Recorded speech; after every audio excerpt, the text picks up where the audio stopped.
우리가 살아가는 인생을 다 마치고 죽음이 다가오면은 대부분의 사람들이 아쉬움과 후회가 많이 남게 됩니다. 살아있는 동안에 좀 더 사랑하면서 그렇게 살 걸, 또 좀 더 참을 걸, 좀 더 많이 베풀 걸, 이런 여러 가지 아쉬움이 있죠. 우리 성도들도 죽음이 임박하면은 아쉬워할 것들이 많이 있을 것입니다. 내가 좀 더 하나님을 가까이 하며 살 것을, 하나님의 말씀에 순종하며 주를 위해서 더 힘껏 살아올 것을, 이런 여러 가지 아쉬움과 후회가 남게 될 것입니다. 하나님께서 우리에게 세상에 사는 동안에 누구에게나 매일 공평하게 24시간을 허락해 주십니다. 그 매일 주어진 하루하루를 우리는 어떻게 살아왔는가 돌아보면 아쉬움이 참 많이 있습니다. 에베소서 5장 16절에 보면 세월을 아끼라 이렇게 말씀하는데, 이 세월을 아끼라는 말씀은 결국은 너에게 주어진, 너에게 허락한 너의 시간을 허비하지 말고 바르게 사용하라, 이런 뜻이죠. 더 구체적으로 말한다면 너를 구원하신 하나님의 영광을 위해서 너에게 주어진 시간을 쓰라, 이런 말이기도 합니다. 그러고 보면 인생의 마지막 종착점에서 죽음을 앞두고 고백한 바울의 그 고백이 참 멋지고 위대하게 들립니다. 디모데후서 4장 7절에 있는 말씀, 나는 선한 싸움을 싸우고 나의 달려갈 길을 마치고 믿음을 지켰으니, 나의 달려갈 길을 마치고, 이 말은 내가 살아온 모든 인생을 이제 끝낼 때가 되었다라는 의미도 되지만, 더 구체적으로 보면 하나님께서 나를 부르시고 나에게 주신 복음 전파의 사명, 그 사명의 길을 이제 마칠 때가 됐다, 그런 말입니다. 그러면서 아주 중요한 두 가지를 말합니다. 그 첫째는 내가 선한 싸움을 싸웠다라고 말하고 있고, 또 하나는 나는 믿음을 지켰다라고 말하고 있습니다. 여러분, 바울이 하나님의 부름을 받고 그 후로부터는 과거에 그렇게 미워하고 적대했던 예수님을 증언하는데 자기의 목숨을 다 걸었습니다. 복음을 전하는데 힘을 다 쏟았습니다. 많은 박해와 시련이 있음에도 불구하고 거기에 굴하지 않고 주께로부터 온 그 믿음을 굳게 지켜나갔습니다. 그렇게 믿음을 지켜나가기 위해서 끊임없이 그는 영적인 싸움을 싸워야 했습니다. 그 치열한 영적 싸움은 결국 믿음을 지켜내고 하나님의 뜻을 순종하기 위한 그런 싸움이었기 때문에 그는 그 싸움을 선한 싸움이다, 이렇게 말하고 있어요. 자기 욕심을 채우거나 아니면 자기를 위해 오직 자기 방어를 위한 그런 싸움이 아니라 하나님의 사람으로서의 자기 본분을 다하고 하나님의 부르심과 뜻에 순종하기 위해 싸운 그런 믿음의 싸움이었기에, 그 싸움이 비록 힘겨운 싸움이었지만 그것은 선한 싸움이었고 또 믿음을 지켜낸 승리의 싸움이었습니다. 바울뿐만이 아니라 지금도 하나님의 부름을 받고 믿음으로 살아가는 우리 모든 성도들은 원하든 원치 않든 간에 우리는 끊임없이 영적인 싸움을 싸우며 살아가야 됩니다. 믿음을 지키고 하나님의 뜻을 따르기 위한 싸움을 우리는 피해갈 수가 없습니다. 만약에 이런 싸움을 싸우지 않는다면 우리는 그냥 세상에 굴복당하거나 아니면 영적으로 무너지고 마는 결과를 가져오게 될 것입니다. 영적인 싸움은 아주 사소한 것부터 시작이 됩니다. 내 안에 일어나는 작은 갈등, 그런 갈등도 하나의 영적 싸움이 될 수 있습니다. 오늘 여러분들이 어떤 유혹이나 어떤 상황이 생겼어도 다 그것을 뒤로 하고 오늘 이 예배에 나왔습니다.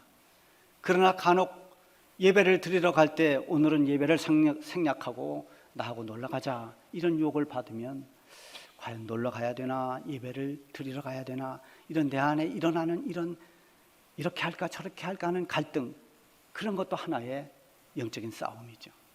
근데 여기서 자꾸만 지다 보면 그 지는 것이 습관이 되어버립니다. 그래서 영적 싸움에 실패해도 점점 무뎌지게 됩니다. 우리 이런 작은 싸움부터 이겨내야 됩니다. 작은 싸움을 이겨내고 또 이겨내고 극복하고 나면 우리에게 큰 시험이 와도 또 심각한 영적 싸움을 싸워야 될 때가 되어도 그걸 능히 감당할 수 있는 힘이 생겨나는 것입니다.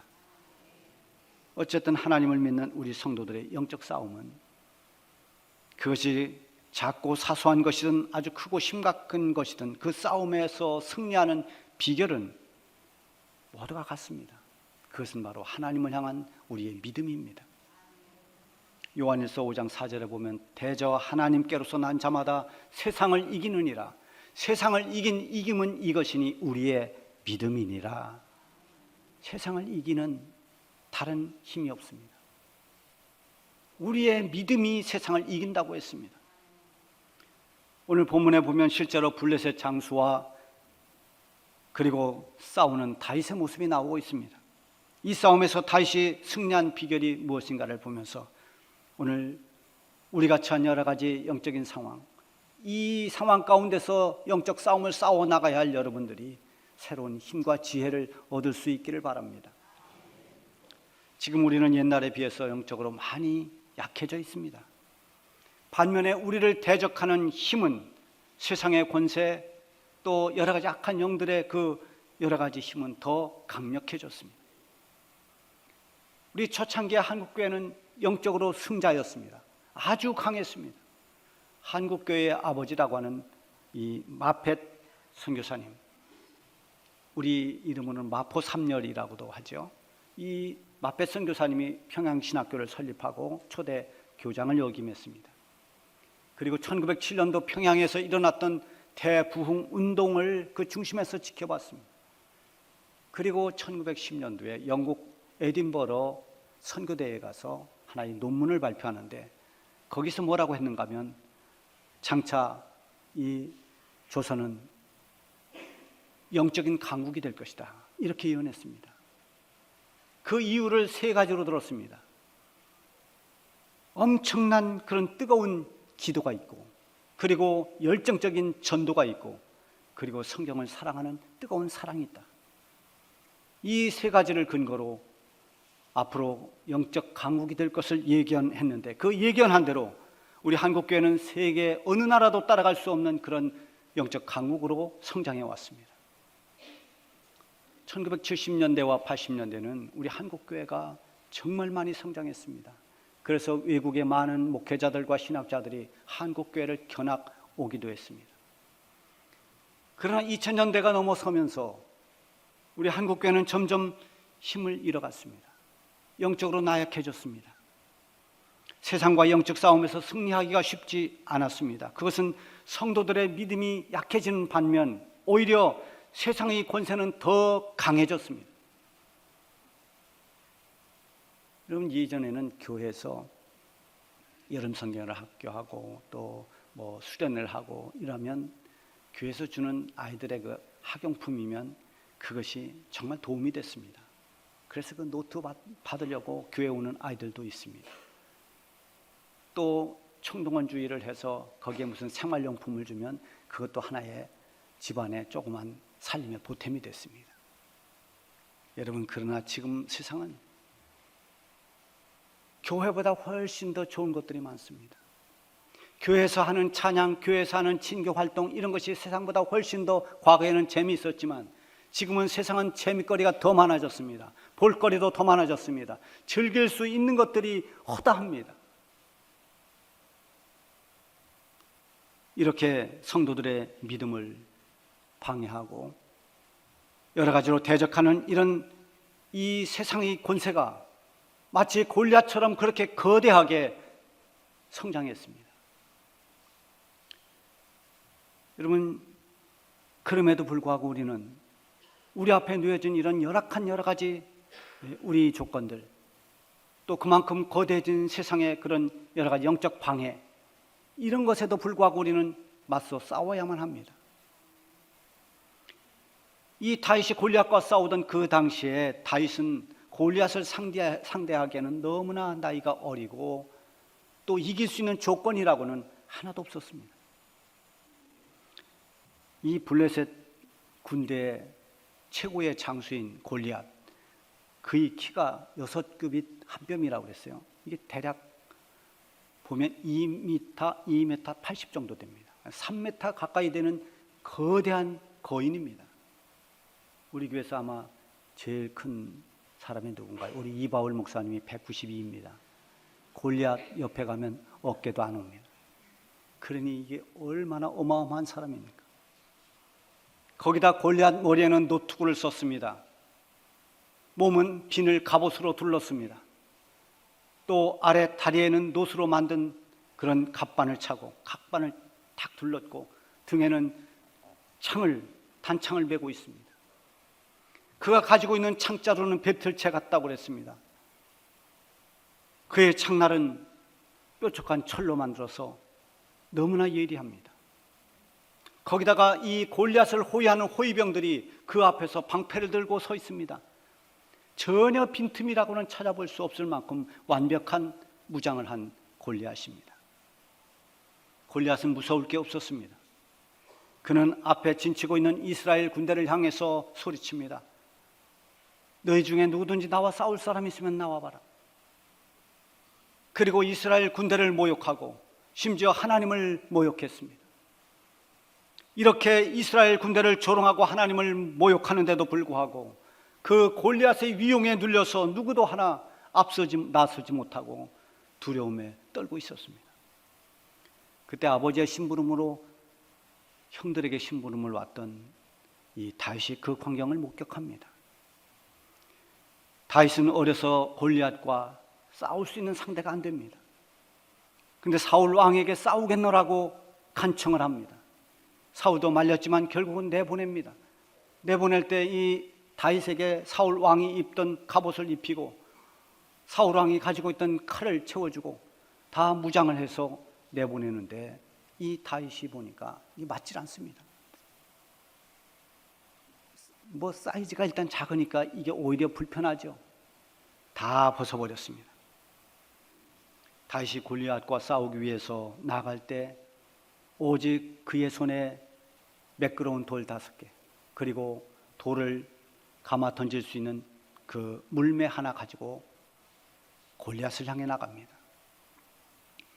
이렇게 물맷돌 몇 개 들고도 전혀 위축되지 않고 두려움 없이 중무장한 거인 골리앗을 향해서 나가는 이 다윗의 용기를 보십시오. 오늘 이 시대의 반기독교적인 사상과 그리고 성도들의 믿음을 무력화시키려고 하는 이런 악한 영의 세력들이 골리앗같이 우리 앞에 서 있다 하더라도 다윗과 같은 이런 당당한 용기를 우리가 가져야 됩니다. 어떻게 우리가 이런 용기를 가질 수 있을까요? 다윗이 골리앗을 향해 외치는 말이 45절에 있습니다. 너는 칼과 창과 단창으로 내게 오거니와 나는 만군의 여호와의 이름 곧 내가 모욕하는 이스라엘 군대의 하나님의 이름으로 네게 가노라. 너는 무기를 의지해서 나에게 오지만 나는 하나님을 의지하고 너에게 간다. 이 말입니다. 다윗은 평소에도 하나님을 의식하며 살았습니다. 어떤 상황에서도 하나님을 먼저 생각하고 하나님을 의지했습니다. 우리가 너무나 괴롭거나 너무 화가 나거나 너무 억울할 때 우리는 거기에 완전히 매몰돼서 하나님을 잊어버릴 때가 있습니다.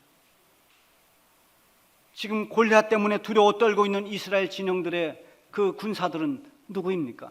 그들은 하나님의 백성들입니다. 하나님을 믿는 사람들입니다. 그럼에도 불구하고 그런 위기 앞에서 마치 하나님을 잊어버린 사람들과 같습니다. 영적 침체는 내게 주어진 현실에서 하나님을 잊어버리는 데부터 시작됩니다. 내가 직면한 현실에 하나님을 믿는 믿음을 발휘하지 못하고 하나님의 전능하심을 잊어버릴 때 성도들은 한없이 불안하고 흔들리게 됩니다. 하나님의 사람들은 하나님을 잊어버리고 하나님을 의지하지 못할 때 나약하고 무력하지만 반대로 하나님을 기억하고 하나님을 의지하고 믿음으로 나아갈 때 가장 강하게 되는 것입니다. 다윗은 목동 생활하면서 곰과 사자의 발톱에서 건져주신 하나님을 기억합니다. 곰의 위협, 사자의 그 위험 속에서도 하나님이 나를 지켜주셨는데 저 골리앗 앞에서도 하나님이 나를 지켜주신다는 그 믿음을 가지고 있었습니다. 골리앗의 창과 칼 거기에서도 하나님이 나를 지켜주실 것이라는 확신을 가지고 있었습니다. 시편 16편 8절에 보면 다윗의 고백이 하나 나오는데요. 내가 여호와를 항상 내 앞에 모시며 그가 나의 오른쪽에 계심으로 내가 흔들리지 아니하리로다. 다윗이 흔들리지 않았던 이유가 분명합니다. 항상 하나님을 내 앞에 모신다고 했습니다. 하나님을 기억하며 삽니다. 어떤 일이 일어났을 때 먼저 하나님을 생각합니다. 그리고 하나님이 나와 함께함을 믿었습니다. 여호와 하나님이 내 우편에 계심으로 내가 흔들리지 아니하리로다. 하나님이 나와 함께하심을 그는 확신했습니다. 다윗을 협박하는 그 골리앗 거인의 우렁찬 고함 소리, 온갖 무기로 중무장한 그 골리앗의 거대한 모습, 그것이 결코 다윗을 두렵게 하지 못했습니다. 그것은 골리앗보다 더 크고 위대하신 하나님을 신뢰했기 때문입니다. 하나님이 나의 도우심이라고 믿는 사람은 세상의 두려움을 얼마든지 이겨낼 수 있는 것입니다. 다윗이 또 이렇게 고백합니다. 시편 27편 1절에 보면 여호와는 나의 빛이요 나의 구원이시니 내가 누구를 두려워하리요. 여호와는 나의 생명의 능력이시니 내가 누구를 무서워하리요. 이것이 그의 믿음이었습니다. 오늘 이 믿음이 저와 여러분들의 믿음이기를 바랍니다. 다윗은 주저함 없이 골리앗을 향해 달려갑니다. 그리고 그에게 있는 물맷돌을 힘차게 던졌습니다. 49절에 보면 손을 주머니에 넣어 돌을 가지고 물매를 던져 블레셋 사람의 이마를 치매 돌이 그 이마에 박히니 땅에 엎드러지니라. 그럼 완전히 무장하고 눈하고 이마만 살짝 나왔는데 그 이마에 돌이 박혔습니다. 다윗은 꼬꾸라진 그 골리앗을 발로 밟고 그가 차고 있는 칼을 빼서 그의 목을 쳤습니다.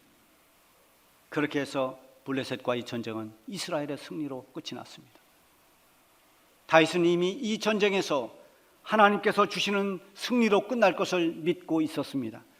47절에 보면 골리앗을 향해서 이렇게 말합니다. 또 여호와의 구원하심이 칼과 창에 있지 아니함을 이 무리에게 알게 하리라. 전쟁은 여호와께 속한 것인즉 그가 너희를 우리 손에 넘기시리라. 하나님께서 승리를 우리에게 주실 것이다. 전쟁은 칼과 창으로 하지 않는다. 하나님이 능력 주시고 하나님이 도와주시면 이 전쟁은 우리가 승리한다라는 것을 믿고 있었던 것입니다.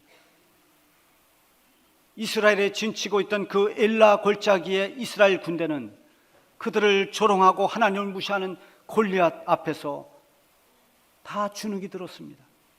말 한마디 하지 못합니다. 모두가 다 두려워하고 있었습니다. 그들이 골리앗을 상대하기에는 너무나 커 보이고 벅차 보인 그 골리앗 앞에서 그저 절망의 한숨만 쉬고 있었습니다. 그들이 믿는 여호와 하나님은 여전히 살아 역사하시고 하나님은 그들을 얼마든지 도우실 수 있는 하나님이신데도 불구하고 그들은 하나님을 신뢰하지 못하고 눈에 보이는 거대한 골리앗만 쳐다보고 낙심했던 것입니다. 그때 등장한 이 소년 다윗은 그 상황을 풀어가는 문제의 해결자가 되었습니다. 그럴듯한 무기도 없었지만 물맷돌 한 개로 골리앗을 쓰러뜨리고 승리자가 되었습니다. 그 비결은 오직 하나님만을 신뢰하고 의지한 것입니다. 하나님의 백성인 이스라엘 군대도 하나님을 신뢰하지 못했고 그저 좌절과 두려움에 빠져 있을 때 다윗은 전능하신 하나님을 의지하고 믿음으로 승리를 보여줬습니다. 그 승리는 다윗의 믿음을 기뻐하신 하나님께서 주신 승리였습니다. 우리는 끊임없이 영적 싸움을 싸우며 우리에게 주어진 믿음의 길을 가야 합니다. 세상은 우리를 편하게 가도록 놔두지 않을 것입니다.